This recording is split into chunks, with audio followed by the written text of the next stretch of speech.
Family, I finally decided and gotten around to showing people how I make my pinto beans. I take pinto beans and rice to potluck, and I'm taking that for this Sabbath for our potluck.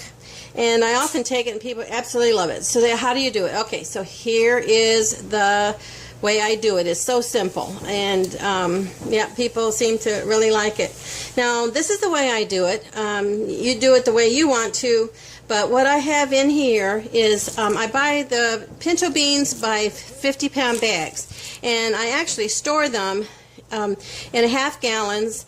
I have a vacuum pack Hooji thing that goes on top of that, and here, I'll show you.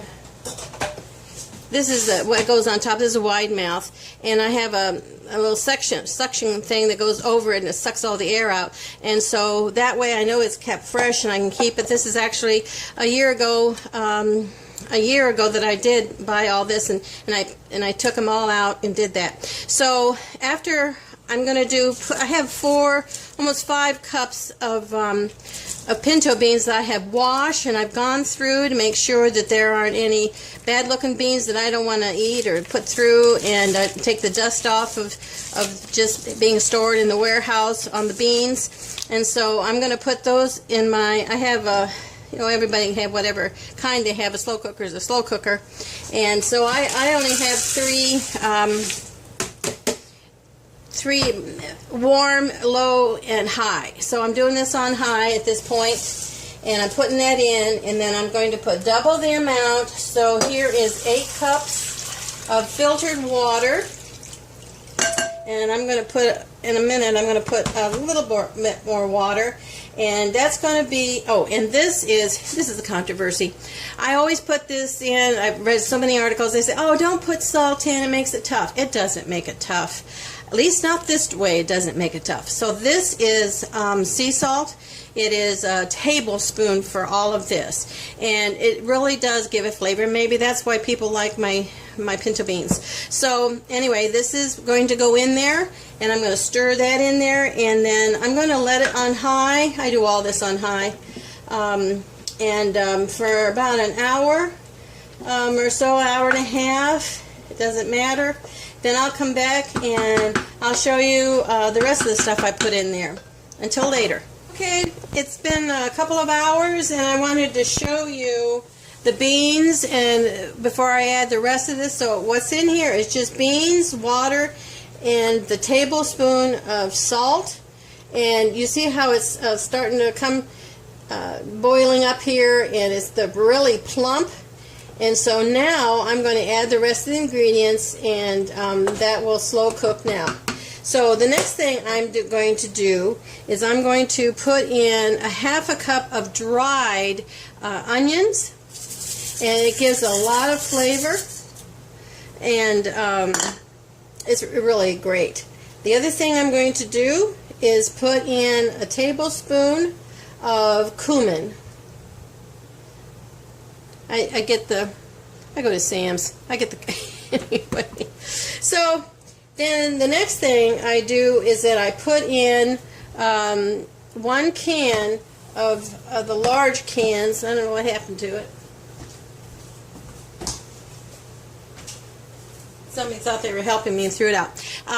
A can, this is diced, but I really look for the petite dice. But these are a little bit too big, so I just stuck it in this container, this bowl here on my Pyrex, and I just stuck the blender in there and just kind of loosened it up because I don't really want a lot of, but I want all the rest of the goodness so I will put that in.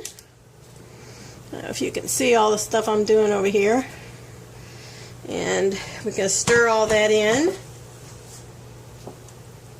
Ooh, that's looking good. Okay, now since the salt, you know, is inside the bean, it's just all of this, you know, instead of everything just sitting outside the bean, the flavor is actually now cooked. The salt is cooked inside of the bean, and it's going to be soft and yummy. Alright, now the last thing I do is I use the Better Than Bouillon. Now Kroger sells it for $5 something, and Walmart sells it for like $3.50 or something like that. So I get this, but this is wonderful. It's Better Than Bouillon. And I take, I think that's about a couple tablespoons, a little more, maybe a tablespoon and a half, and I put that in there. That's to flavor the broth, the water, and of course it's salty as well, so I just put that in there, and that's all I put in right now. And if it needs more salt, then you just put more in. But this is all. Let me see. I'm gonna taste a little bit and see if I'm anywhere near. I keep these plastic spoons so you can just, taste something and then you throw it out. So let me taste it. Oh yeah, that's perfect. Yep, that's perfect. So now it's going to be going to slow cook. I'm going to keep it on high for a little bit, and in a few hours it ought to be totally done and yummy, yummy, yummy. Anyway, I'll come back at the end and show you what is supposed to look like. And until then, we'll see ya. Well, I think it's done. Let's take a look at it. It's been several hours.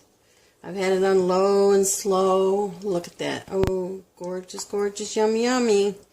And I'll be making some rice, a pot of rice to go with it.